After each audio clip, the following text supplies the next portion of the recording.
Janabheri news కి స్వాగతం. Bulletin లో ముందుగా హెడ్లైన్స్ చూద్దాం.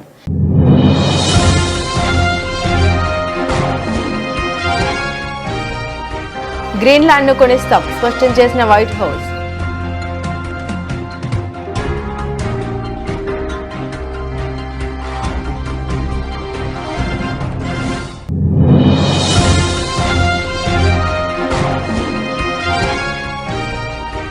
దేశంలో 49 లక్షల టైఫాయిడ్ జ్వరం కేసులు నమోదు.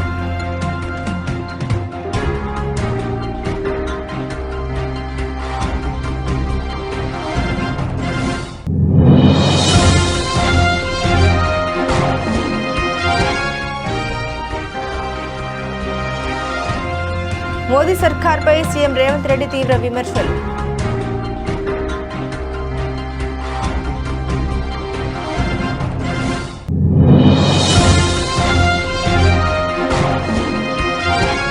సుకుమ జిల్లా ఎస్పీ కిరణ్ చవాన్ ఎదుట 26 మంది మావోయిస్టుల లొంగుబాటు, అందరిపై సుమారు 64 లక్షల రివార్డు.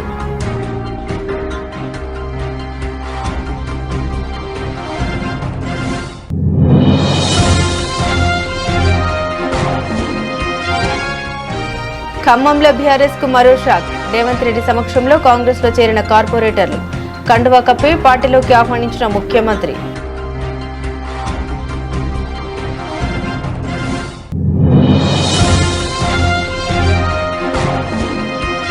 తెలంగాణతో నీటి వివాదాలపై చంద్రబాబు కీలక వ్యాఖ్యలు. సముద్రంలోకి పోతున్న నీటిని ఎవరైనా వాడుకోవచ్చున్న చంద్రబాబు.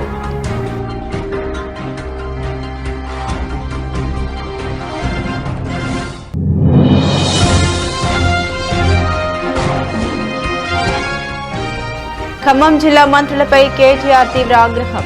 జిల్లాకు చెందిన 3 మంత్రులు కమిషన్లు వసూలు చేస్తున్నారని ఆరోపణ.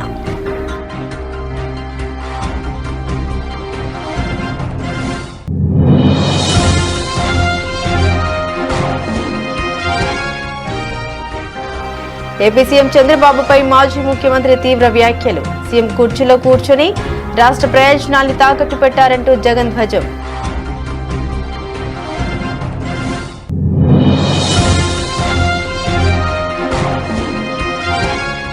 రాహుల్ గాంధీని విమర్శిస్తే ప్రజలే మీకు బుద్ధి చెబుతారు.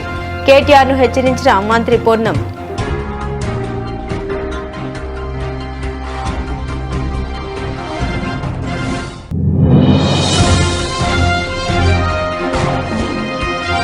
బొమ్మనహల్ ఎంపీపీ ఉప ఎన్నికల్లో అప్రజాస్వామిక చర్యలపై వైఎస్ జగన్ కు ఫిర్యాదు.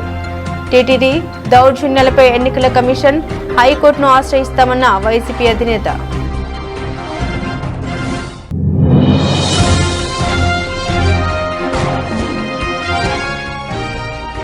మణిశంకర వరప్రసాద్ గారు ప్రీ రిలీజ్ వేడుకలో వెంకటేష్ సందడి. అనిల్ రావిపూడితో కలిసి వెంకటేష్ స్టెప్పులు, చిరుకుడా ఫిదా.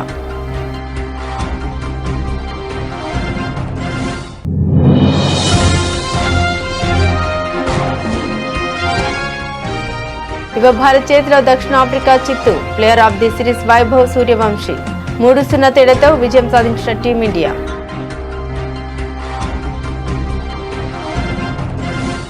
ఆర్కిటిక్ ప్రాంతంలోని గ్రీన్లాండ్ ను కొనుగోలు చేసే అంశం తమ ప్రభుత్వంలో చురుగ్గా పరిశీలనలో ఉందని వైట్ హౌస్ స్పష్టం చేసింది. రష్యా చైనాల కార్యకలాపాలను అడ్డుకోవడంలో గ్రీన్లాండ్ వ్యూహాత్మకంగా చాలా కీలకమని, అందుకే ఈ ప్రతిపాదనపై చర్చలు జరుగుతున్నాయని బుధవారం వెల్లడించింది. ఈ కొనుగోలుపై అధ్యక్షుడు డొనాల్డ్ ట్రంప్, ఆయన జాతీయ భద్రతా బృందం మధ్య తీవ్రస్థాయిలో చర్చలు జరుగుతున్నట్లు తెలిపింది. White House press secretary Karoline Leavitt వివరాలు వెల్లడించారు. గ్రీన్లాండ్ ను అమెరికా కొనుగోలు చేయాలనేది కొత్త ఆలోచన కాదు. 1800 నుండి అమెరికా అధ్యక్షుడు ఇది దేశ భద్రతకు ప్రయోజనకరమని చెబుతూ వచ్చారని ఆమె గుర్తు చేశారు.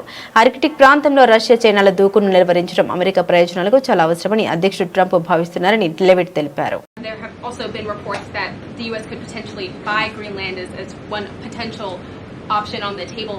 What would such an offer look like? Is there anything monetarily you could provide, any details there? Well, that's something that's currently being actively discussed by the president and his national security team. And I would point out that the acquisition of Greenland by the United States is not a new idea. This is something that presidents dating back to the 1800s have said is advantageous for America's national security. The president has been very open and clear with all of you and with the world that he views it in the best interests of the United States to deter Russian and Chinese aggression in the Arctic region. And so that's why his team is currently talking about what a potential purchase would look like. 2023 సంవత్సరంలో దేశంలో సుమారు 49 లక్షల typhoid జ్వరం కేసులు నమోదైనట్లు ఓ నివేదికలో వెల్లడైంది. దీంట్లో 7,850 మరణించినట్లు పేర్కొన్నారు. ఢిల్లీ, మహారాష్ట్ర, కర్ణాటక రాష్ట్రాల్లో టైఫాయిడ్ జ్వరం కేసులు అధికంగా ఉన్నాయి. ఆ రాష్ట్రాల్లో సుమారు 30% కేసులు నమోదైనట్లు నివేదిక ద్వారా తెలిసింది. The Lancet regional health south east ఏషియాలో ఆ రిపోర్టును ప్రచురించారు. టైఫాయిడ్ జ్వరం సోకిన వారిలో 7.3 లక్షల మంది ఆసుపత్రిలో చేరారని, దాంట్లో 6 లక్షల మందికి ఫ్లోరోక్వినోలోన్ రెసిస్టెన్స్ కలిగి ఉన్నట్లు నిర్ధారణ జరిగింది. యాంటీబయాటిక్, యాంటీమైక్రోబియల్ రెసిస్టెన్స్ ముందుగా దీన్ని వాడతారు. బ్యాక్టీరియా ఇన్ఫెక్షన్ ద్వారా టైఫాయిడ్ జ్వరం వస్తుంది. కలుషిత నీరు, ఆహారం తీసుకోవడం వల్ల ఇలా జరుగుతుంది. 1 నుండి 3 వారాల్లోగా లక్షణాలు కనిపిస్తాయి. హై ఫీవర్, తలనొప్పి, కడుపు నొప్పి, అల్సర్ వస్తుంది. యాంటీబయాటిక్స్ సపోర్ట్ కేర్ ద్వారా చికిత్స అందిస్తారు. London school of hygiene and tropical medicine and president medical college పరిశోధకులు టైఫాయిడ్ ఫీవర్పై నివేదిక రూపొందించారు. ఢిల్లీ, మహారాష్ట్ర, కర్ణాటక రాష్ట్రాల్లో ఎక్కువ శాతం ఫ్లోరోక్వినోలోన్ రెసిస్టెన్స్ కేసుల్ని గుర్తించారు. ఈ రాష్ట్రాల్లో మరణాలు కూడా ఎక్కువే ఉన్నట్లు నివేదికలో పేర్కొన్నారు. 2024 సార్వత్రిక ఎన్నికల్లో బీజేపీకి 400 సీట్లు గెలుచుకుని ఉంటే రాజ్యాంగాన్ని మార్చివేసేదని తెలంగాణ ముఖ్యమంత్రి రేవంత్ రెడ్డి ఆరోపించారు. మెజారిటీ ఉందన్న కారణంతో నరేంద్ర మోదీ ప్రభుత్వం ఇష్టానుసారంగా వ్యవహరిస్తే అంగీకరించేదలేదని ఆయన స్పష్టం చేశారు. గాంధీ భవన్లో నిర్వహించిన పీసీసీ విస్తృత స్థాయి సమావేశంలో ఆయన మాట్లాడారు. పేదలపై కక్షతో మహాత్మా గాంధీ జాతీయ ఉపాధి హామీ పథకాన్ని మార్చుతున్నారని ఆగ్రహం వ్యక్తం చేశారు. ఉపాధి హామీ నిబంధన మార్పు ముసుగులో పథకాన్ని శాశ్వతంగా సమాధి చేయడానికి కుట్ర పన్నుతున్నారని ఆయన ఆరోపించారు. మెజారిటీ ఉందన్న అహంకారంతో చట్టసభల్ని వినియోగించి పేదలను అణచివేస్తామంటే చూస్తూ ఊరుకునేది లేదని అన్నారు. ఉపాధి హామీ పథకాన్ని నిర్వీర్యం చేసే కుట్రను అడ్డుకోవాల్సిన సమయం ఇదేనని ఆయన పిలుపునిచ్చారు. ఈ పథకంతో ఎన్నో విప్లవాత్మక మార్పులు చోటు చేసుకున్నాయని, ఇది ప్రపంచవ్యాప్తంగా గుర్తింపు పొందిందని ఆయన అన్నారు. ప్రధాని నరేంద్ర మోదీ ప్రభుత్వం దేశాన్ని కార్పొరేట్లకు అప్పగించే ప్రయత్నం చేసిందని ఆయన మండిపడ్డారు. అందుకే గత ఎన్నికల్లో 400 సీట్లను లక్ష్యంగా పెట్టుకున్నారని ఆయన అన్నారు. అయితే కాంగ్రెస్ పార్టీ ప్రజల్ని అప్రమత్తం చేయడంతో బీజేపీ 240 సీట్ల వద్ద ఆగిపోయిందని ఆయన పేర్కొన్నారు. దీంతో రాజ్యాంగాన్ని మార్చాలనే ఆలోచన వాయిదా పడిందని ఆయన అన్నారు. ఓట్లను తొలగించేందుకు ఎస్ఐఆర్ తీసుకొచ్చారని, దీని వెనుక పెద్ద కుట్ర దాగి ఉందని ఆయన ఆందోళన వ్యక్తం చేశారు.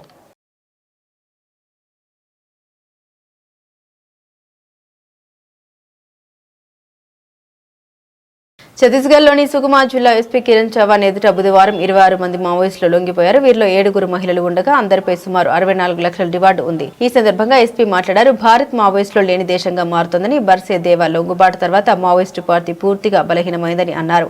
అడవుల్లో మావోయిస్టుల కోసం గాలింపు జరుగుతున్న నేపథ్యంలో ఇతర మావోయిస్టులు కూడా లొంగిపోవాలని సూచించారు. బుధవారం లొంగిపోయిన వారిలో మార్ట్ డివిజన్ PLGA సభ్యులున్నారని తెలిపారు. లొంగిపోయిన వారికి తక్షణ సహాయం కింద నగదు అందజేశామని తెలిపారు.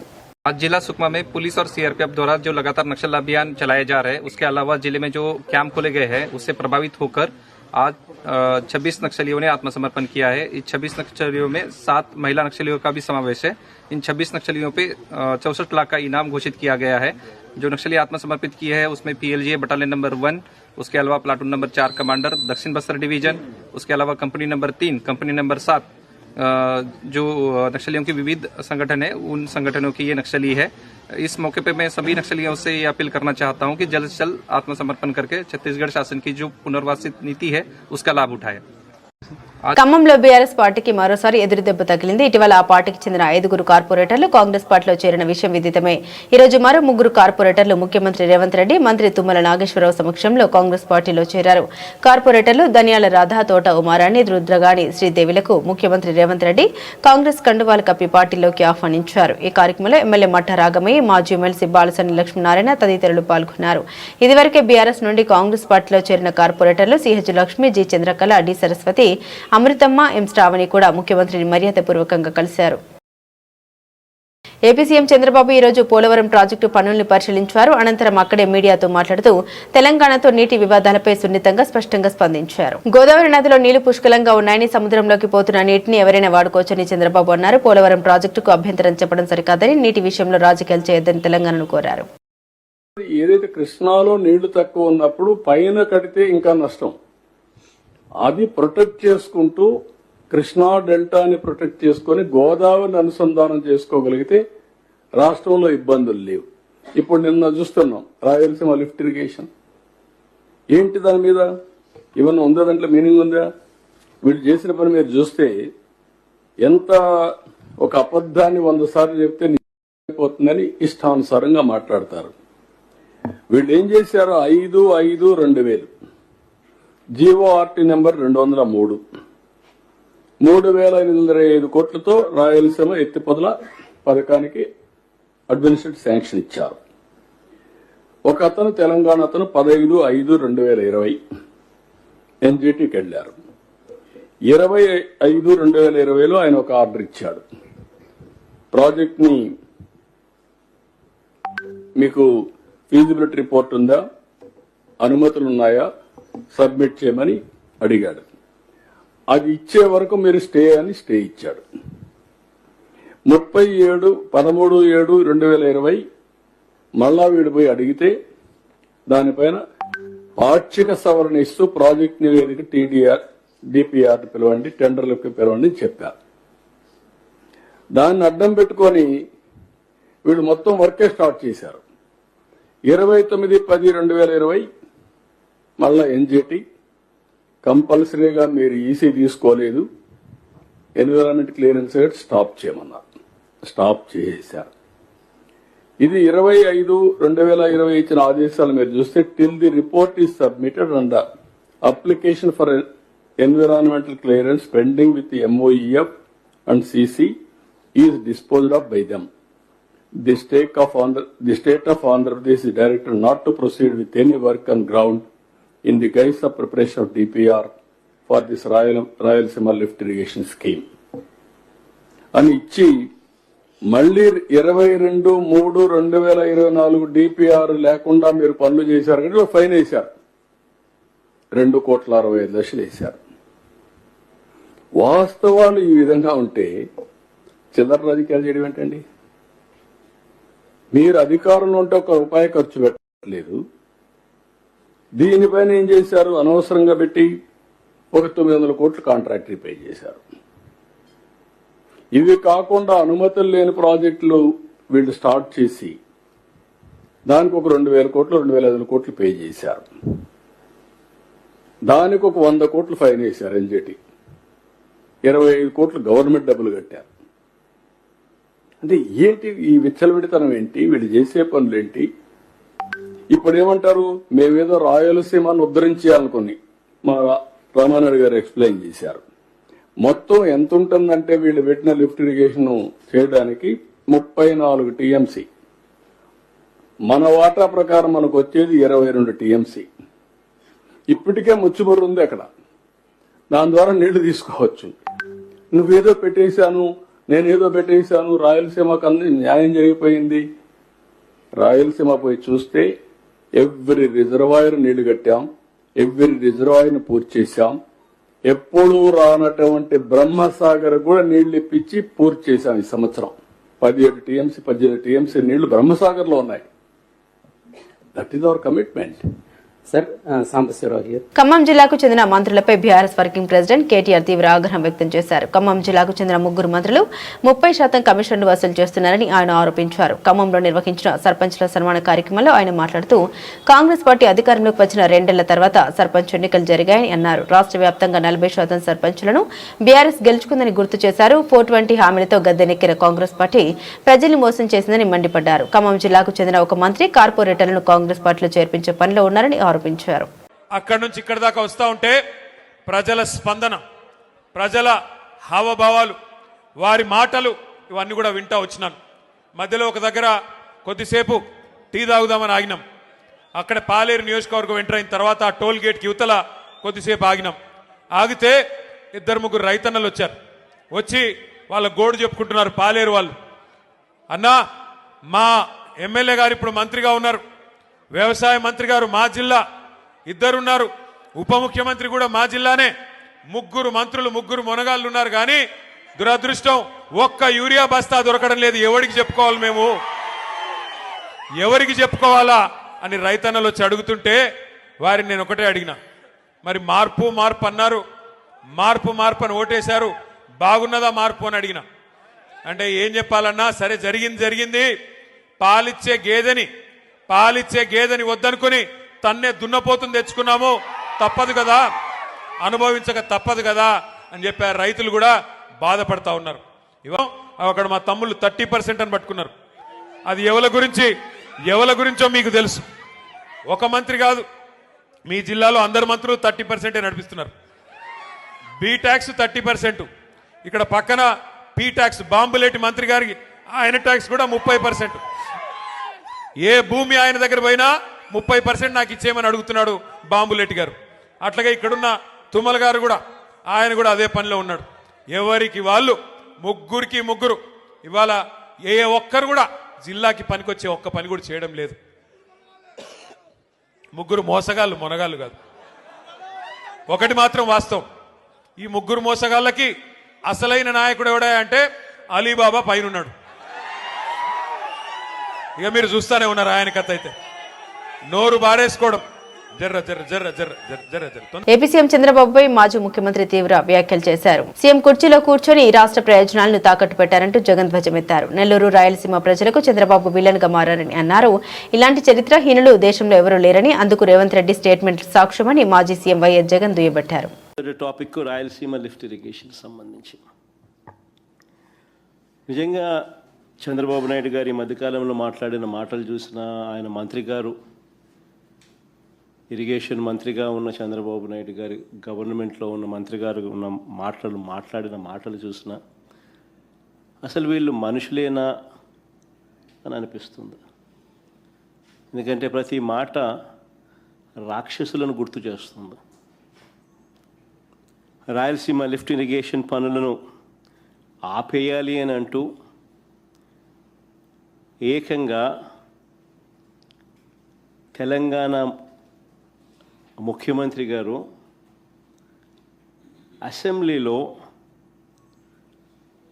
క్లోజ్ డోర్ మీటింగ్లో తాను అడిగానని, తన మీద గౌరవంతో చంద్రబాబు గారు ప్రాజెక్టును ఆపేశారు అని ఏకంగా తెలంగాణ ముఖ్యమంత్రి తెలంగాణ నిండు అసెంబ్లీ సభలో వాళ్ళ రిలేషన్షిప్ గురించి, చంద్రబాబు నాయుడు గారు రాష్ట్రాన్ని ఎలా అమ్మకానికి పెట్టారు అన్న వాస్తవాల గురించి ఏకంగా రేవంత్ రెడ్డి గారు అన్న మాటలు నిజంగా ఇది చూసిన తర్వాత ఒకసారిగా రాష్ట్ర ప్రజలకు అందరికీ కూడా, రైతన్నలందరికీ కూడా, మరీ ముఖ్యంగా రాయలసీమ, నెల్లూరు ఈ ప్రాంతాలకు సంబంధించిన రైతులకు నిజంగా చంద్రబాబు నాయుడు అనే వ్యక్తి ఒక విలన్ క్యారెక్టర్ కింద కనిపిస్తాడు.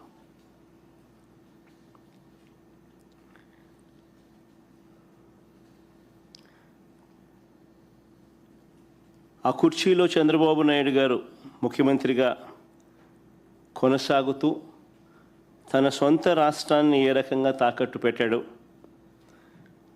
రాష్ట్ర ప్రజలను తన స్వార్థం కోసం ఏ రకంగా తాకట్టు పెడతా ఉన్నాడు అన్నదానికి రేవంత్ రెడ్డి స్టేట్మెంట్లు సాక్ష్యాలు. రాహుల్ గాంధీ గారిని ఆ భాషలో విమర్శిస్తున్నారంటే కేటీఆర్ అసహనం పరాకాష్ఠకి చేరిందని మంత్రి పొన్నం ప్రభాకర్ విమర్శించారు. అసహనంలో మీ ఓపికను కోల్పోయి మీ ఓటముల పరంపర కొనసాగుతున్న సందర్భంగా రాహుల్ గాంధీని విమర్శించడం ద్వారా పెద్దోడు అయితే అనుకుంటున్నామని నిలదీశారు. రాజకీయాల్లో ప్రతి విమర్శలు ఉంటాయి, కానీ ఈ విధంగా భాషను ఉపయోగించి మీకున్న అసహనాన్ని ఫ్రస్ట్రేషన్ చూపించే ప్రయత్నం చేస్తున్నారని, దాన్ని మానుకోవాలని హితో పలికారు. రాహుల్ గాంధీ గారిని ఆ భాషలో విమర్శిస్తా ఉన్నాడంటే కేటీఆర్ గారి అసహనం పరాకాష్ఠకు చేరింది. అసహనములో నీ ఓపికను కోల్పోయి నీ ఓటముల పరంపర కొనసాగే సందర్భంలో రాహుల్ గాంధీ గారిని విమర్శించడం ద్వారా పెద్దోడు అవుతున్నాం అనుకుంటున్నాం. రాహుల్ గాంధీ గారి కుటుంబం త్యాగాల కుటుంబం. ఈ దేశ స్వతంత్రం కోసము, తదనంతరం దేశం కోసం, ఐక్యత కోసం ప్రాణాలు అర్పించిన కుటుంబం. రాహుల్ గాంధీ గారి మనసుకు సంబంధించిన విషయంలో ఇటువంటి భాష వాడి గొప్పవాడివి కావు, నీ యొక్క గౌరవాన్ని పోగొట్టుకుంటున్నావు కేటీఆర్ గారు. రాహుల్ గాంధీ గారిని ఈ విధంగా విమర్శించడం మానుకో. రాజకీయాల్లో విమర్శలు ప్రతి విమర్శలు ఉంటాయి, కానీ ఈ విధంగా భాషను ఉపయోగించుకొని మీ యొక్క అసహనాన్ని, మీకు ఉండబడేటువంటి ఫ్రస్ట్రేషన్ను చూపించే ప్రయత్నం చేస్తారు. ఇది మంచిది కాదు. జాగ్రత్త. రాహుల్ గాంధీ గారిని మరొకసారి ఈ విధంగా వ్యవహరించినట్టయితే తప్పకుండా, ఇప్పటికే ప్రజలు అనేక సందర్భాల్లో బుద్ధి చెప్పారు, మళ్ళా ప్రజాస్వామ్యం ద్వారా అనేక సందర్భాల్లో బుద్ధి చెప్పడానికి సిద్ధంగా ఉంటారు. మంచిది కాదు కేటీఆర్ గారని హెచ్చరిక చేస్తా ఉన్నాం. వైఎస్ఆర్సీపీ కేంద్ర కార్యాలయంలో మాజీ ముఖ్యమంత్రి వైఎస్ఆర్సీపీ అధినేత శ్రీ వైఎస్ జగన్మోహన్ రెడ్డిని తూర్పుగోదావరి జిల్లా గోపాలపురం నియోజకవర్గం నల్లజర్ల మండలానికి చెందిన వైఎస్ఆర్సీపీ కార్యకర్తలు మర్యాదపూర్వకంగా కలిశారు. ఇటీవల వైఎస్ జగన్ పుట్టినరోజు సందర్భంగా నల్లజర్ల మండలం తూర్పు చోడవరం గ్రామంలో ఏర్పాటు చేసిన ఫ్లెక్సీ వద్ద పొట్టేలు బలిచ్చారనే ఆరోపణతో వైఎస్ఆర్సీపీ కార్యకర్తలపై పోలీసులు అక్రమ కేసులు నమోదు చేసి అరెస్టు చేయడమే కాకుండా నడి రోడ్డుపై నడిపిస్తూ అవమానకరంగా ప్రవర్తించారని కార్యకర్తలు వైఎస్ జగన్ దృష్టికి తీసుకొచ్చారు. పోలీసుల బెదిరింపులు, దాడులు, కొట్టడం వంటి చర్యలతో తీవ్ర మానసిక వేదనకు గురయ్యామని వారు వివరించారు.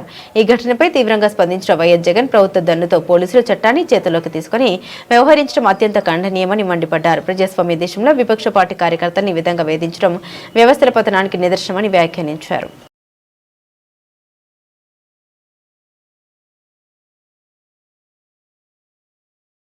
చిరంజీవి హీరోగా విక్టరీ వెంకటేష్ అతిథి పాత్రలో నటిస్తున్న చిత్రం మనశంకర వరప్రసాద్ గారు సంక్రాంతి కానుకగా జనవరి 12న విడుదల కానున్న ఈ సినిమా ప్రీ రిలీజ్ ఈవెంట్ నిన్న రాత్రి అట్టహాసంగా జరిగింది. ఈ వేడుకలో వెంకటేష్ తనదైన ఎనర్జీ, గ్రేస్ తో అభిమానులను ఉర్రూతొలగించారు.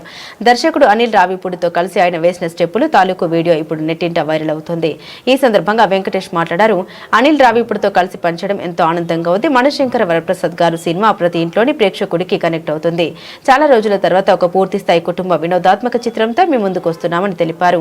ఈ సందర్భంగా హైదరాబాద్ లో నిర్వహించిన ప్రీ రిలీజ్ వేడుకల్లో చిరంజీవి మాట్లాడుతూ ఈ సంక్రాంతి ఒక్క మన శంకర్ వరప్రసాద్ గారు సినిమాకే కాదు తెలుగు సినిమా పరిశ్రమ మొత్తానికి కావాలన్నారు. ప్రభాస్, రవితేజ, శర్వానంద్, నవీన్, పోల్శెట్టి సినిమాలన్నీ విజయాలు సాధించాలని, ఆ విజయాల్ని ప్రేక్షకులు ఆదరిస్తారని ఆకాంక్షించారు. ఓకే, ఇక వెంకటేష్ గారిని మాట్లాడవలసిందిగా లేదా రావట్లేదు. ఓకే ఓకే సార్, ఎట్లా ఏదో ఒకటి లైట్గా సార్, లైట్గా ఓకే సార్, లైట్గా సౌండ్ ఓకేనా? Okay sir. అందరికీ నమస్కారం. మెగా విక్టరీ ఫ్యాన్స్ అందరికీ ఎక్కడ సౌండ్ ఏది? మెగా ఫ్యాన్స్ సౌండ్ ఎక్కడ? సౌండ్ ఎక్కడ? అక్కడ వినాలి. మీ ఇంటి దగ్గర వినాలి, మీ అమ్మ వినాలి, నాన్నగారు వినాలి, మీ అక్క, చెల్లి, అన్న, తాత, నాయనమ్మ, అమ్మమ్మ అందరూ ఫ్యామిలీ ఆడియన్స్ అంటే వాళ్ళే అమ్మా. ఇప్పుడు కొంచెం నిజంగా ఈరోజు it's been a wonderful experience for me to work with Chiru sir. మామూలుగా లేదు, అంటే ఆయన రఫ్ ఆడేస్తారు కదా ఆయన. సార్ నేను కూడా ఎనీ సెంటర్ సింగ్లాండ్ నేను కూడా కొంచెం రఫ్ ఆడాను. ఇద్దరం రఫ్ రచ్చే. Sir thank you so much sir. It was a wonderful experience for me. And నేను ఎప్పుడు డిఫరెంట్ ఫిల్మ్స్ చేసినప్పుడు, మల్టీ స్టార్స్ చేసినప్పుడు మా తమ్ముళ్ళతో చేశాను, మహేష్, పవన్ కళ్యాణ్తో చేశాను. చిరంజీవి గారు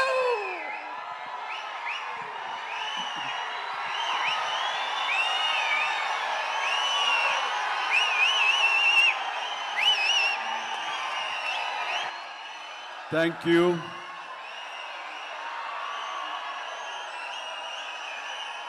దూర ప్రాంతాల నుంచి, ఇక్కడ ఈ సిటీ నుంచి, చుట్టుపక్కల నుంచి, 2 రాష్ట్రాల్లోనే కాకుండా ఇతర రాష్ట్రాల నుంచి కూడా వచ్చేటువంటి ప్రతి ఒక్కరికి, మా మెగా ఫ్యాన్స్ అందరికీ హృదయపూర్వక నమస్కారం. అలాగే మీకు నూతన సంవత్సర శుభాకాంక్షలు, అలాగే ముందస్తుగా సంక్రాంతి శుభాకాంక్షలు.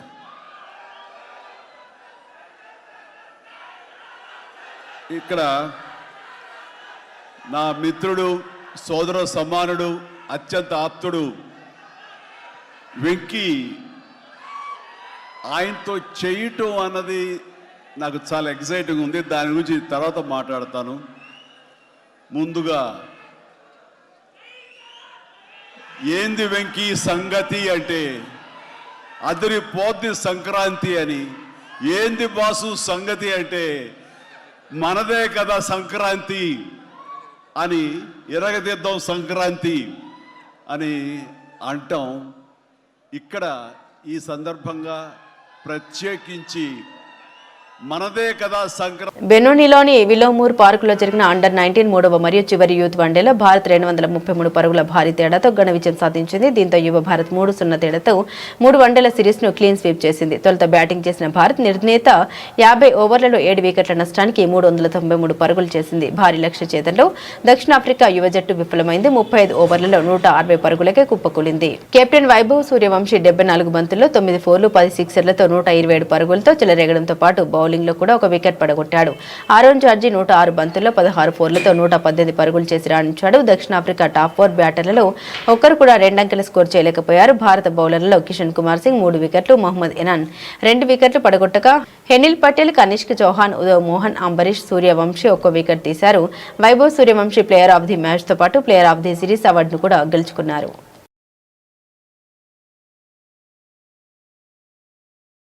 బులెటిన్ ముగించే ముందు హెడ్లైన్స్ మరోసారి.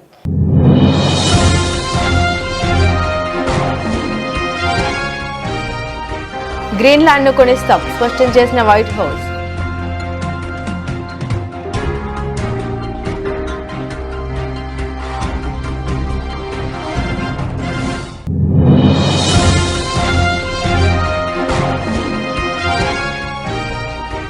దేశంలో 49 లక్షల టైఫాయిడ్ జ్వరం కేసులు నమోదు.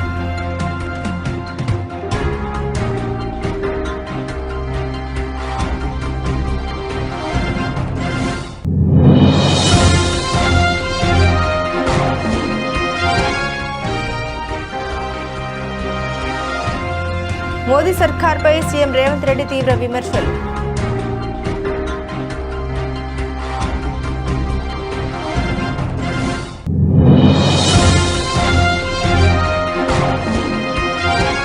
సుకుమ జిల్లా ఎస్పీ కిరణ్ చవాన్ ఎదుట 26 మంది మావోయిస్టుల లొంగుబాటు, అందరిపై సుమారు 64 లక్షల రివార్డు.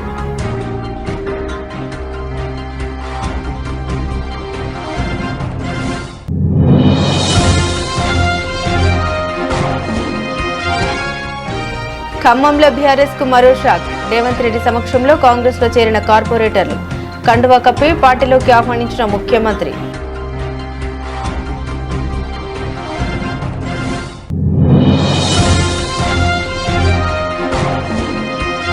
తెలంగాణతో నీటి వివాదాలపై చంద్రబాబు కీలక వ్యాఖ్యలు. సముద్రంలోకి పోతున్న నీటిని ఎవరైనా వాడుకోవచ్చున్న చంద్రబాబు.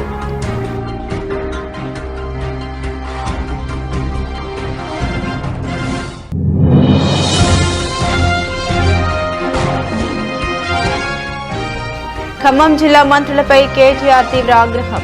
జిల్లాకు చెందిన 3 మంత్రులు కమిషన్లు వసూలు చేస్తున్నారని ఆరోపణ.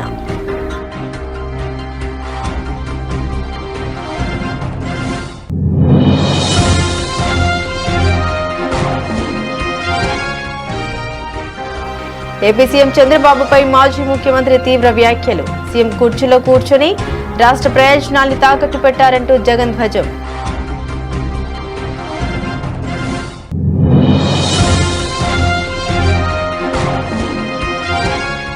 రాహుల్ గాంధీని విమర్శిస్తే ప్రజలే మీకు బుద్ధి చెబుతారు. కేటీఆర్ ను హెచ్చరించిన మంత్రి పొన్నం.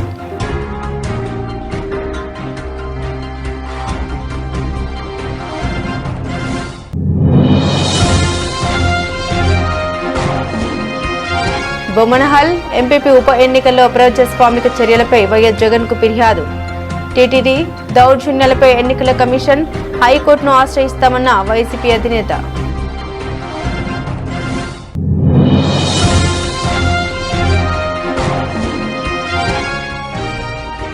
మణిశంకర్ వరప్రసాద్ గారు ఫ్రీ రిలీజ్ వేడుకలో వెంకటేష్ సందడి.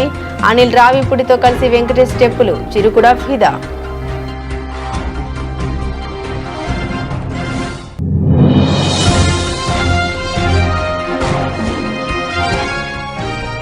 యువ భారత్ చేతిలో దక్షిణాఫ్రికా చిత్తు. Player of the series Vaibhav Suryavanshi. 3-0 తేడాతో విజయం సాధించిన టీమిండియా.